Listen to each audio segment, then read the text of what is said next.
আসসালামু আলাইকুম। Fatema dairy farm, Pingna, Sarishabari, Jamalpur. রাত্রেবেলা দুধ দহন করার পরে গরু কয়েকটা শুয়ে পড়েছে, আর এই যে বাচ্চাটা দুধ খাইতেছে। তো এখন এরা আরাম করতেছে।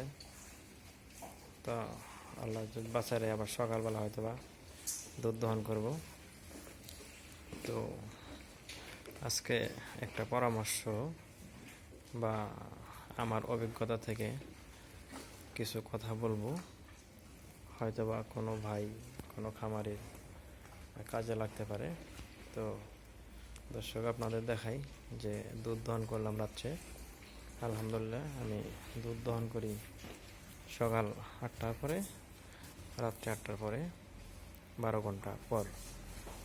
তো এখন আপনাদের দেখাবো যে মোটামুটি দুধ দহন করলাম। এই যে আপনার আলহামদুলিল্লাহ হয়তো বা 30 কেজি পার হবে, 28-29 কেজি হয় আজকে। দুধ আলহামদুলিল্লাহ একটু বেশি হয়েছে, হয়তো বা 30 পার হতে পারে।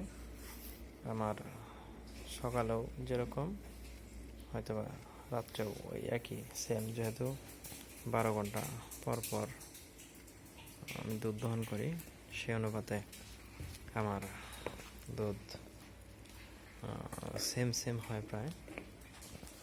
তো পরামর্শটা হলো এরকম যে আমার অভিজ্ঞতার কথা, যেমন এই গরুটা ধরেন আমি হাটে থেকে কিনছি, একটু জাত দেখে বাছুর সহ কিনছি, খুব স্বল্প প্রাইজেই। তো আমি টার্গেট করছিলাম যে হয়তো বা 10টা দুধ হবে, এর নিচে হবে না, ওই টার্গেট করে কিনছি।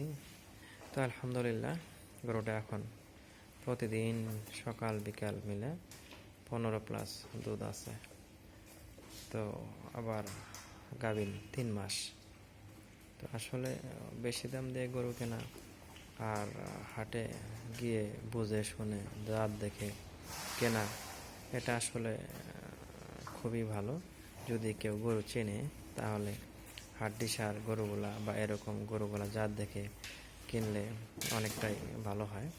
যেমন ওই যে গরুটা শুইতেছে, ওই গরুটাও আমি জাত দেখে কিনছিলাম, খুবই স্বল্প মূল্যে কিনছিলাম। আলহামদুলিল্লাহ গরুটা এখন 24 লিটার দুধ দিতেছে। তো আপনাদের প্রতি আমার হয়তো বা পরামর্শ বা আমার অভিজ্ঞতার কথা বলতেছি। তো আমার সব গরুই আমি হাড্ডিসার হিসেবে কিনছিলাম, জাত দেখে যে কিছু না কিছু দুধ হবে এরকম। তো আনার পরে ভালো করে ট্রিটমেন্ট করে চিকিৎসা দিয়ে